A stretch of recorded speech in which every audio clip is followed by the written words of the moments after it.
para mim e para a sua vida. Deus tem falado comigo profundamente a respeito do texto dessa noite. E algo que o que me despertou a falar desse sermão foi um adolescente aqui da igreja. Ele mandou uma pergunta para mim pelo WhatsApp e eu respondi a ele. E aí me despertou eu pregar sobre esse sermão. E aí, os adolescentes também, irmãos, eles também ensinam a gente, instigam a gente a meditar na palavra de Deus. E é por isso que eu valorizo muito a UPA, os adolescentes, os jovens, porque eles não são a igreja de amanhã, não, são a igreja de hoje. E a gente precisa valorizá-los. Quero convidar a igreja a abrir a palavra do Senhor no Evangelho de Jesus Cristo, segundo São Marcos, capítulo 3, dos versos 31 ao 35. Evangelho de Jesus Cristo, segundo São Marcos, capítulo 3, dos versos 31 a 35. E conforme a tradição da Igreja Reformada, os Evangelhos são os únicos livros da Bíblia que, em reverência, por serem palavras de Jesus, são lidos em pé. Então, peço à igreja que fique em pé nesse momento para a leitura da palavra de Deus. À medida que você for achando, vai ficando em pé, vamos orar, pedindo a Deus iluminação para a palavra que será proclamada. Senhor, estamos na Tua casa, ser com essa mensagem que será proclamada nessa noite. Assim como Tu já falaste ao meu coração, fale ao coração da Tua igreja, ilumina, abra o discernimento e que a Tua igreja possa viver e praticar a palavra que será proclamada nessa noite. É a oração que fazemos em nome de Jesus. Amém. Nisto chegaram sua mãe e seus irmãos e, tendo ficado do lado de fora, mandaram chamá-lo. Muita gente estava sentada ao redor dele e lhe disseram: olha, tua mãe e teus irmãos e irmãs estão lá fora à tua procura. Então ele lhe respondeu, dizendo: quem é minha mãe e meus irmãos? E correndo olhar pelos que estavam assentados ao redor, disse: eis minha mãe e meus irmãos. Portanto, qualquer que fizer a vontade de Deus, esse é meu irmão, irmã e mãe. Palavra do Senhor, poder sentar. Como os irmãos sabem, eu sou péssimo para cantar. Eu não vou cantar aqui, eu só vou ler 4 linhas de um louvor muito cantado lá no Rio. E se algum irmão conhecer, vai lembrar, mas eu não vou cantar, não vou me atrever, até porque está aparecendo na live, eu não quero fazer feio. O louvor é assim: eu sou membro real da família de Deus, salvo por Cristo, indo para o céu. Sou irmão de Jesus e de todos os seus, pois sou membro real da família de Deus. Alguém conhece esse louvor? Não, né? É mais lá do Rio de Janeiro mesmo. Não.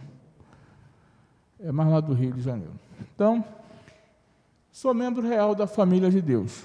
Nós, às vezes, em alguns momentos da nossa vida, nós observamos alguns casamentos que são apresentados internacionalmente, casamento ao vivo, né? O casamento da Lady Di.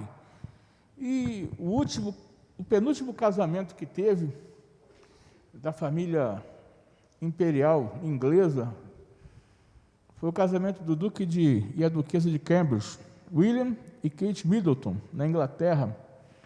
Foi o acontecimento daquele ano.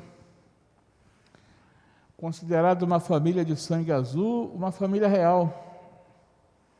Quem não gostaria de ter sido convidado para a cerimônia de casamento daquele casal, né?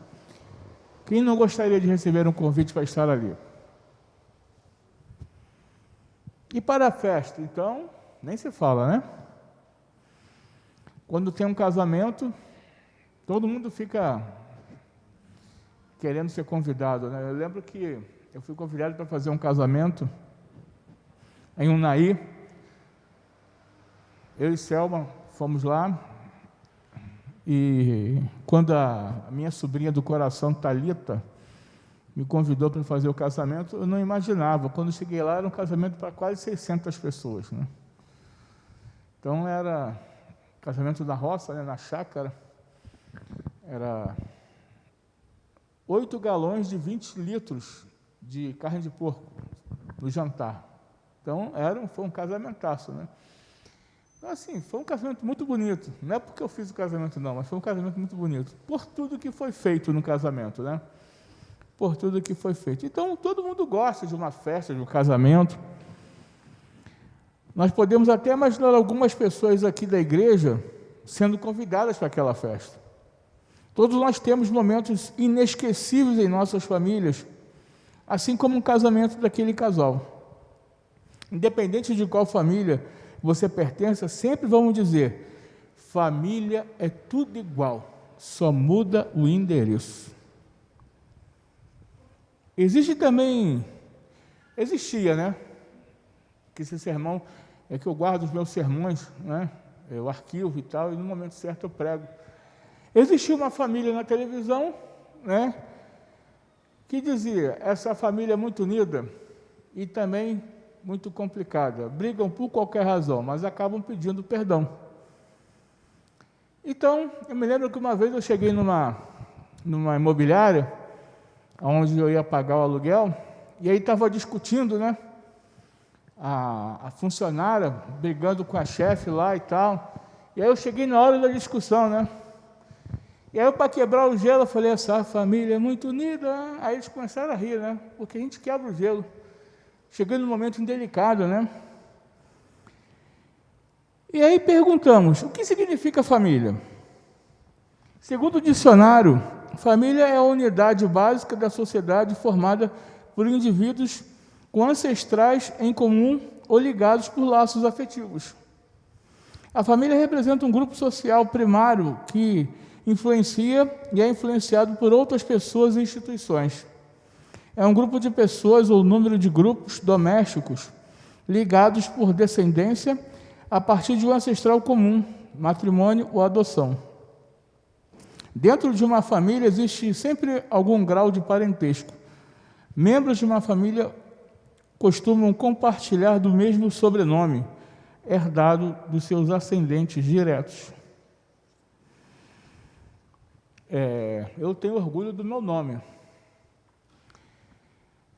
Na minha família, meu nome é Anderson Carlos Gomes Cardoso.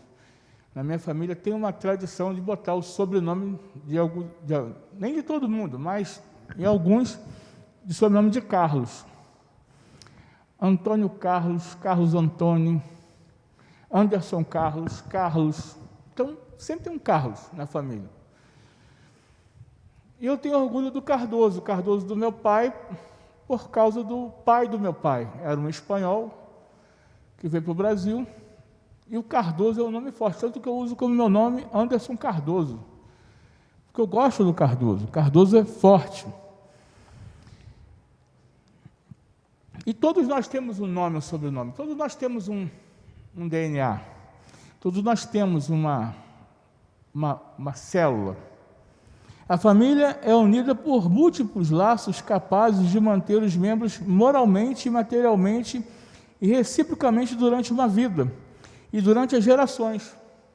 Podemos, então, definir família como um conjunto invisível de exigências funcionais que organizam a interação dos membros da mesma. Ou seja, quer seja uma família real ou uma família comum, todas as famílias são iguais. Não tem família diferente. E a família de Deus, como é que fica nisso? Nós aqui, corpo de Cristo.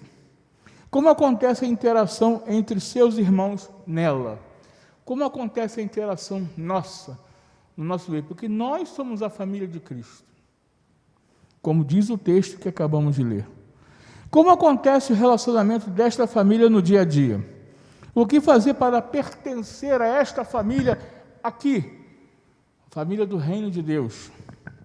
Eu sou membro real da família de Deus, salvo por Cristo, como diz lá na música, né? Salvo por Cristo indo para o céu. Sou irmão de Jesus e de todos os seus, pois sou membro real da família de Deus. Portanto, quero convidar você a meditar no seguinte tema: o que fazer para ser membro da família de Deus? O que fazer para ser membro da família de Deus? Em primeiro lugar, Para ser membro da família de Deus, precisamos negar a nós mesmos.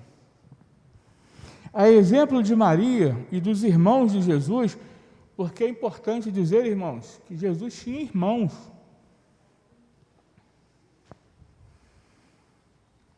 Jesus tinha irmãos. Nós temos no nosso credo apostólico que Jesus foi concebido por obra do Espírito Santo, por Virgem Maria.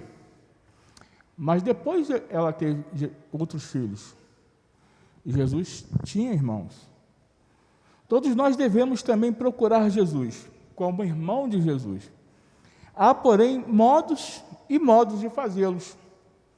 Aquele que o procura na condição de discípulo vai encontrá-lo e vai formar com ele uma nova família. Mas aquele que o procura de igual para igual não o encontrará, porque faz de Jesus um simples homem e não um mestre e salvador da humanidade. Nós precisamos entender e reconhecer o senhorio de Cristo em nossas vidas. Nós precisamos entender que a nossa vida é do Mestre. O Mestre é que conduz, mesmo nós pertencendo à família de Cristo, sendo irmão de Jesus, mas precisamos respeitá-lo como nosso irmão mais velho, aquele que nos aconselha, aquele que nos acolhe, aquele que nos dá o colo. É grande a tentação de ver Jesus um homem como nós, e com isso contestar não só o seu rigor, como também a sua própria doutrina. A humildade é condição essencial para se aproximar de Jesus. Quem não é humilde, fica difícil se aproximar do Mestre. Como é que você vai se aproximar do Mestre? Como é que você vai ter atitudes do Mestre se você não é humilde? Se você não coloca numa condição de humildade diante das situações a qual você vive. Eu preguei pela manhã que no reino de Deus ninguém é melhor do que ninguém. Na casa de Cristo, ninguém é melhor do que ninguém. Eu falei de manhã, o gari dá aula para o doutor. O doutor senta no banco e o gari dá aula. Porque aqui não é a capacidade. Aqui, quem capacita é o Senhor. E nós precisamos ter isso em mente. Precisamos entender que no reino de Deus não há acepção de pessoas. Observamos aqui no texto bíblico que a multidão não compreende Jesus, porque esta busca resolução nos problemas individuais. E a partir do momento em que ela exigia mudança de vida, havia o abandono. Porque para seguir Jesus, para pertencer à família de Cristo, é preciso ter mudança de vida. É preciso viver em coletividade. É preciso deixar a individualidade de lado e viver em coletividade.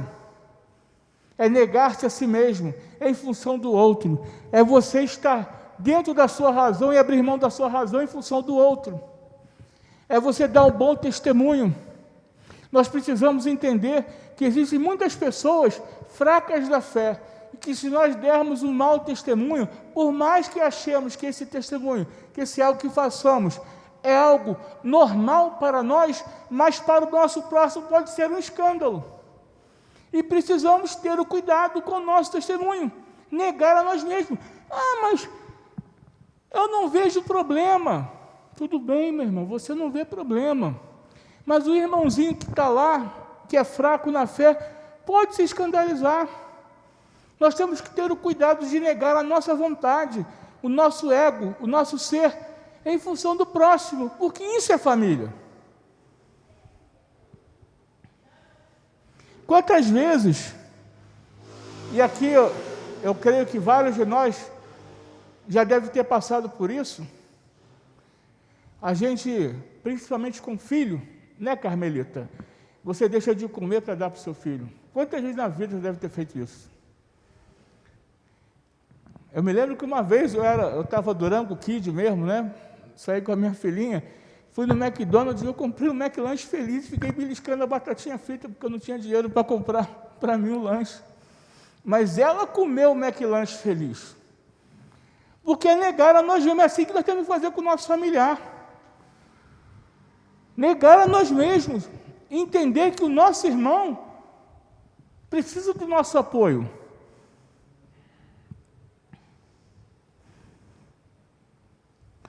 Fazer parte da família de Jesus Cristo é ser crente fiel. Negar a si mesmo é buscar o reino de Deus em primeiro lugar, para que as demais coisas nos sejam acrescentadas. Se for isso, então, estou fora. Pensei que pertencer à família de Cristo era vencer na vida, prosperar, me dar bem, ser rico. Se você veio para a família de Deus achando que você vai ser próspero, que Deus vai te abençoar, e que você vai conquistar, e que você vai ser rico, que se você vai entregar o dízimo e Deus vai triplicar, você está enganado. Pode ir para outra igreja, porque aqui se prega a palavra. Aqui nós temos sim os dízimos, as ofertas dos irmãos, compromissos dos membros da igreja. Mas aqui, não vem para cá pensando que você vai ficar rico. Aqui você vai ficar rico da graça de Deus. É a palavra que vai ser pregada. É o evangelho genuíno que vai ser pregado. Aqui ninguém se dá bem. Aqui todos nós estamos em condição de igualdade. Ser mãe e irmão de Jesus é fazer a vontade dele. É negar a si mesmo, esvaziando-se de nós mesmos e nos enchendo do Espírito Santo de Deus. Precisamos negar a nós mesmos para fazer parte da família de Deus. Em segundo lugar, irmãos, para ser membro da família de Deus, precisamos fazer a vontade de Deus. Aqui não se menciona a razão pela qual a mãe e os irmãos de Jesus, havendo chegado àquele local, mandaram chamar. Tudo indica que eles queriam silenciá-lo, pois na perícope anterior, na sessão anterior, alguns dos inimigos de Jesus diziam ser ele um endemoniado, querendo o desqualificar, tentando impedir a sua popularidade. E desta forma eles insinuam que Jesus aspira a suplantar a instituição tradicional. E aí eu quero trazer uma observação importante. Com relação à identidade desses irmãos de Jesus, a evidência favorece a posição que Jesus e esses homens eram irmãos carnais, filhos de Maria, como eu falei anteriormente. Outras passagens nos informam que Jesus tinha irmãos e irmãs, evidentemente membros de uma mesma família, conforme o Evangelho de Marcos 6, verso 3. Não é este o carpinteiro, filho de Maria, irmão de Tiago, José, Judas e Simão? E não vive aqui entre nós suas irmãs? Está lá, é só procurar.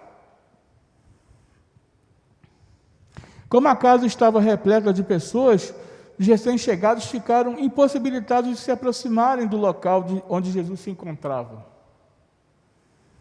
Alguém toma a iniciativa e vai chamá-lo. Olha, seus irmãos e sua mãe estão aí. O quadro aqui é vivido. Podemos quase ver e ouvir como a mensagem foi passada da mãe e dos irmãos de Jesus para aquele mensageiro especial, aquele interlocutor dele para as pessoas sentadas próximas ao Mestre e delas para o Cristo, de uma maneira muito natural e humana. Quem não tem na família alguém importante, diz, olha, sua mãe e seus irmãos estão aí fora. Todo mundo vai querer dar prioridade aos seus familiares. Né? É natural, é humano isso. E assim Jesus recebe a informação que sua mãe e seus irmãos estavam à sua procura, desejando falar com ele.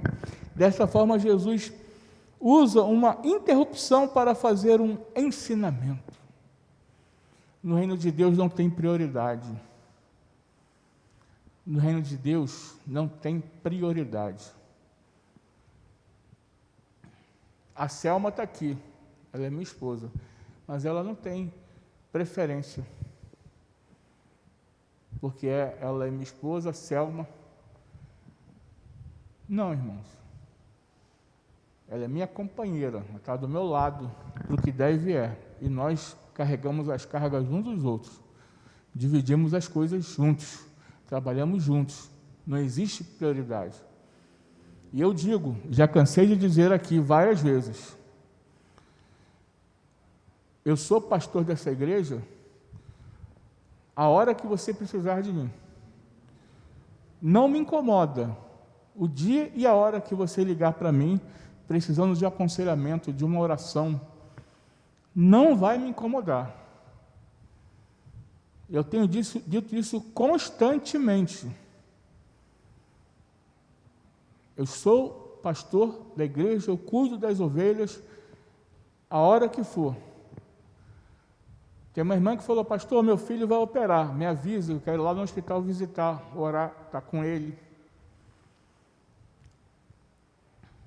Isso, para mim, é fundamental, estar com as minhas ovelhas nos momentos tristes, apreensivos e alegres. Estar junto.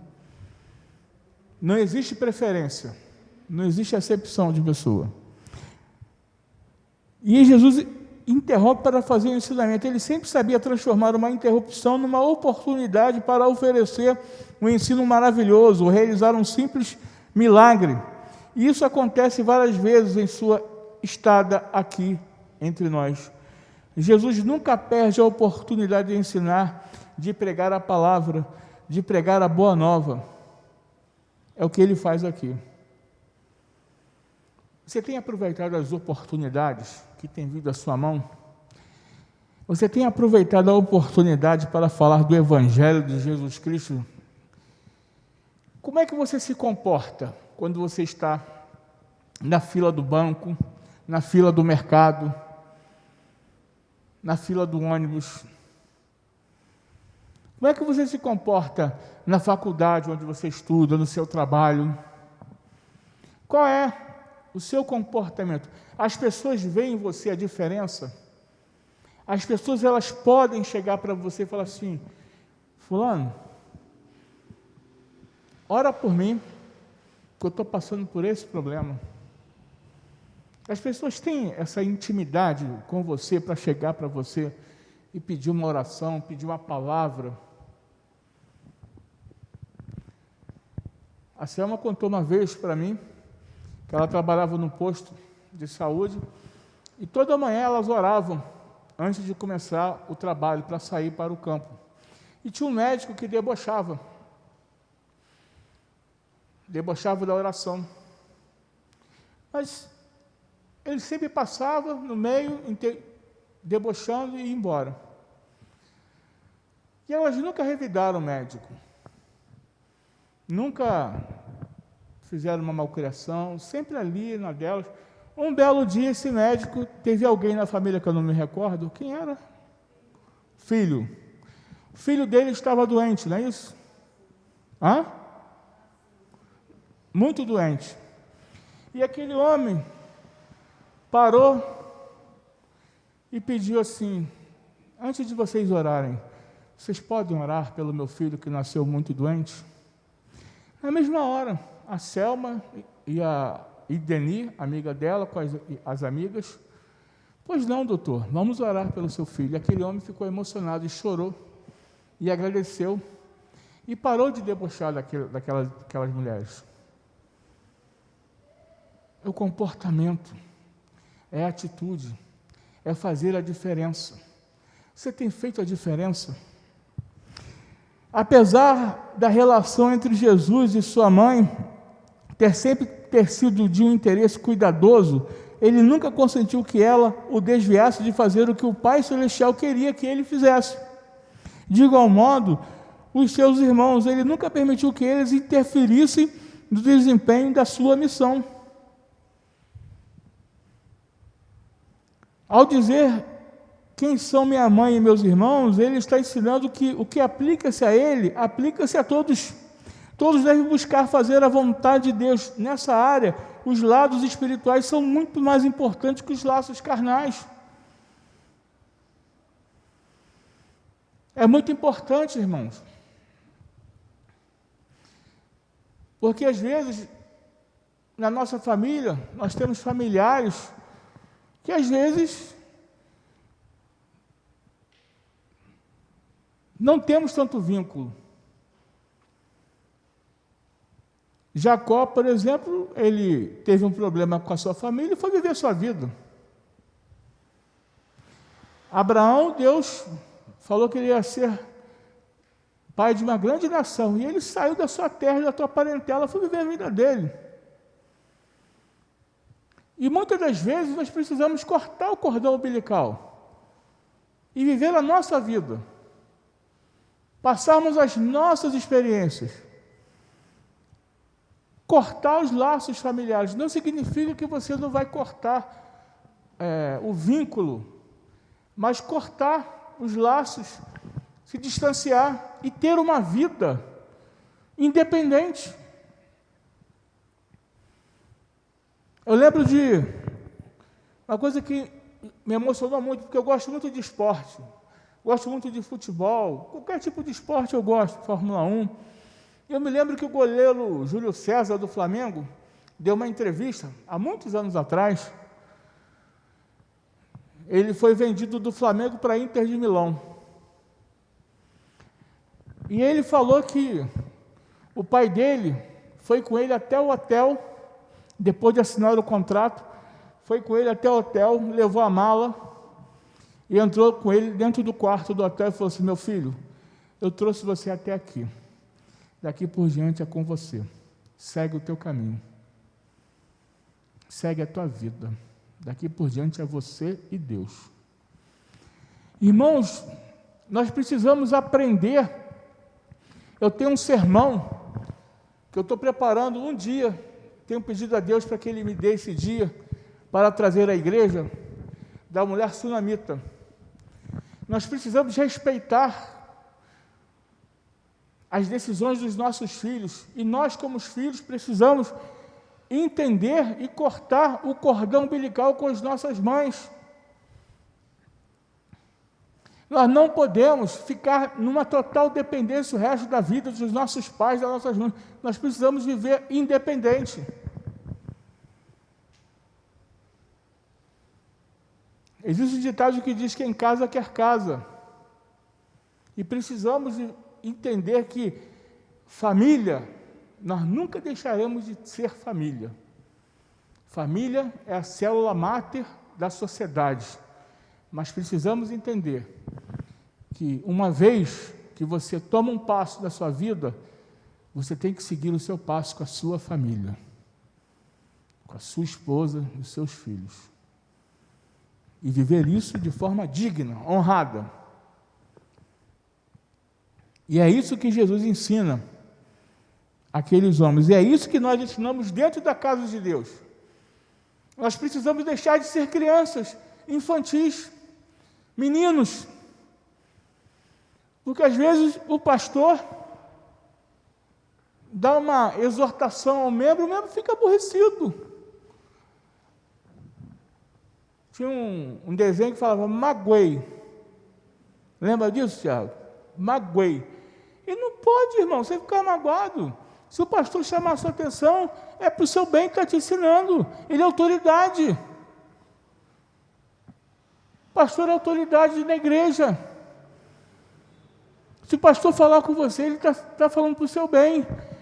Uma coisa precisamos entender: existe uma coisa chamada liberdade, que tem alguns irmãos aqui que já sabem que tem comigo, de liberdade de chegar e falar comigo, trocar ideia, bater um papo. Uma coisa quando o pastor fala eclesiasticamente e administrativamente. Aí estou falando sério.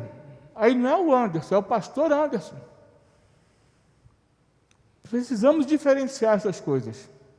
Que o pastor é uma autoridade.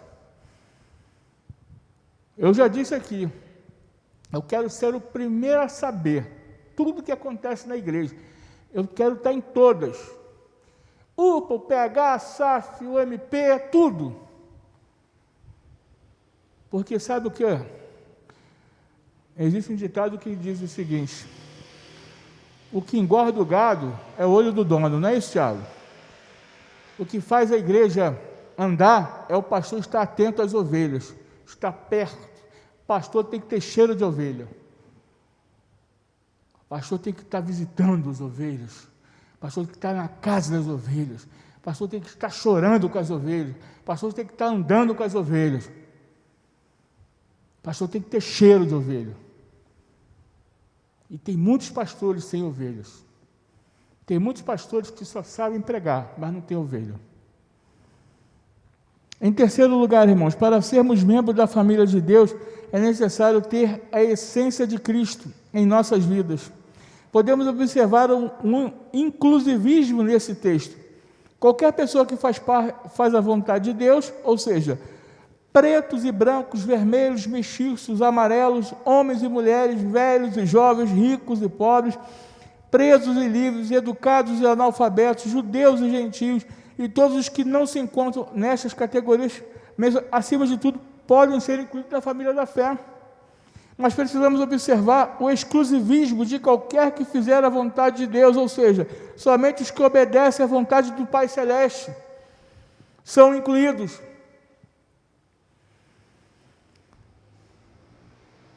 Falei pela manhã também, volto a falar de noite. Não adianta você achar que você é o eleito do Senhor, pedra viva, raça eleita, escolhido antes da fundação do mundo, e você ter uma vida de pecado. Você está em pecado. Nós pecamos, irmão, mas não temos prazer no pecado, porque o Espírito Santo incomoda o nosso ser, a nossa vida. E quando nós fazemos algo de errado, o Espírito Santo incomoda e nós deixamos de fazer. Então, esse papo de dizer que eu sou eleito e posso fazer o que eu quiser, isso é uma balela.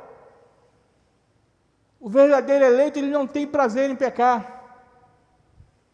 Em Efésios 1,4 diz: o Senhor nos elegeu antes da fundação do mundo para sermos santos e irrepreensíveis e em amor. A essência do que Deus requer do homem, de nós, é exclusividade. Deus quer exclusividade, Deus quer a nossa exclusividade. Precisamos fazer a diferença, precisamos ser exclusivos de Deus. Certa ocasião eu estava no trabalho e foi praticamente assim, o melhor emprego, um dos melhores que eu tive. Eu tive 3 empresas que eu trabalhei grandes. Eu trabalhei no Banco Sudamérica, um banco multinacional, e eles faziam um bolão da Mega Sena. E Anderson, vamos participar? Eu falei, não participo do bolão da Mega Sena. Como assim? Eu falei, não participo, não quero, não faço parte disso. A gente precisa fazer a diferença, irmãos. A gente precisa fazer a diferença onde a gente está. Como as pessoas te veem. Ninguém é capaz de fazer a vontade de Deus a não ser pelo poder e a graça soberana de Deus. Isso é o ensinamento de Cristo. Ele é o grande capacitador. O que salva uma pessoa é o poder de Deus e o sacrifício expiador do Filho de Jesus Cristo. Em quarto lugar, irmãos, em último lugar, já estou terminando. Ainda são 8 horas, dá tempo, né, Tiago? Para ser membro da família de Deus é preciso amar o meu irmão. É difícil, né? Não pisa no meu calo não, que eu rodo a baiana. Eu sou muito bom, mas eu dou um banho para entrar numa amiga e dou uma baiana para não sair dela. A gente não ouve isso. Irmão, amor, misericórdia. A gente precisa praticar os frutos do Espírito. Os frutos do Espírito começam com? Oi? Não ouvi. Os frutos do Espírito começam com? Falou baixo. Mais alto. Amor, irmãos. Os frutos do Espírito começam com amor. Para fazer parte da família de Deus, precisamos amar o nosso irmão, precisamos nos aproximar com o diálogo. Agora, é importante também colocar uma coisa que eu converso muito com a Selma a respeito disso, né? Porque assim, você ama, você perdoa, você está próximo daquela pessoa. Aí você vai, ama, eu amo a Liliane, no amor de Cristo, tá, Liliane? Mas a Liliane vai e pisa no meu calo uma vez, né? Dá um chute na minha canela. Aí ela vem e me pede perdão. Eu te perdoo, Liliane. Aí daí a 2 semanas a Liliane vem me dar outro chute na canela. Aí me pede perdão de novo. Eu te perdoo, eu te amo, minha irmã, no amor de Cristo. Aí passa 2 semanas depois, ela vem me dá outro chute na canela. Me pede perdão pela 3ª vez. Eu te perdoo, mas olha só. Agora você vai, fica lá distante, porque a minha canela já está doendo, está quebrada, e eu não quero mais. Então eu te perdoo, mas você fica lá. O fato de você amar, de perdoar, não significa que aquela pessoa tem que invadir sua vida para sempre. Você pode permitir que o passarinho pouse na sua cabeça, mas não que faça ninho. O fato de você amar e perdoar não significa que você tem que trazer aquela pessoa para o seu relacionamento de novo. Você perdoa, mas vive distante. Cria uma situação de distanciamento, porque ninguém pode obrigar ninguém a viver, a trazer para a sua vida. Eu não permito entrar na minha casa uma pessoa que faça mal a mim e a minha esposa. E nós precisamos ter esse tipo de comportamento e pensamento. Amar, irmãos, não é ser bobo.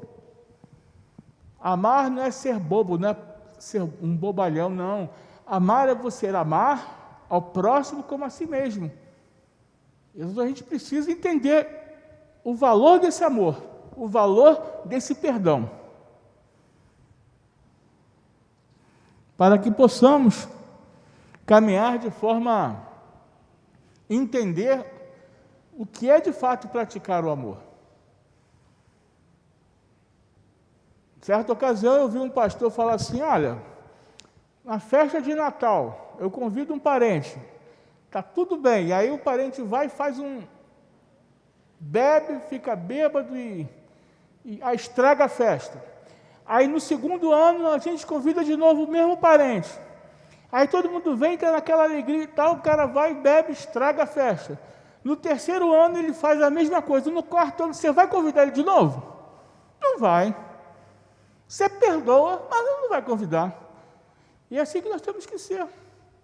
Nós temos que impor limites para não sermos feitos de bobos.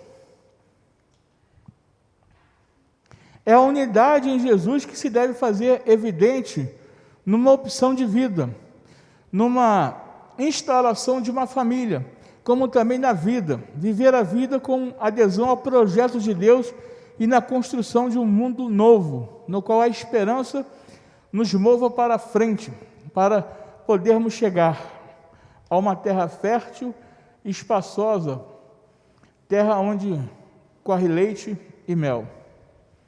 Concluindo o sermão dessa noite, irmãos, para ser membro da família de Deus, precisamos negar a nós mesmos, fazer a vontade de Deus, ter a essência de Cristo e amar ao nosso irmão. Fazendo essas coisas, se faço porque eu preciso rever os meus conceitos e procurar fazer para assim me tornar membro real da família de Deus. Que o Senhor nos abençoe nessa noite. O Senhor abençoe sua vida, te dê uma semana de bênção, de paz, e que você possa sair daqui sabendo que Deus falou para você, você faz parte da família dele, do reino de Deus, e todos nós somos iguais diante do Senhor.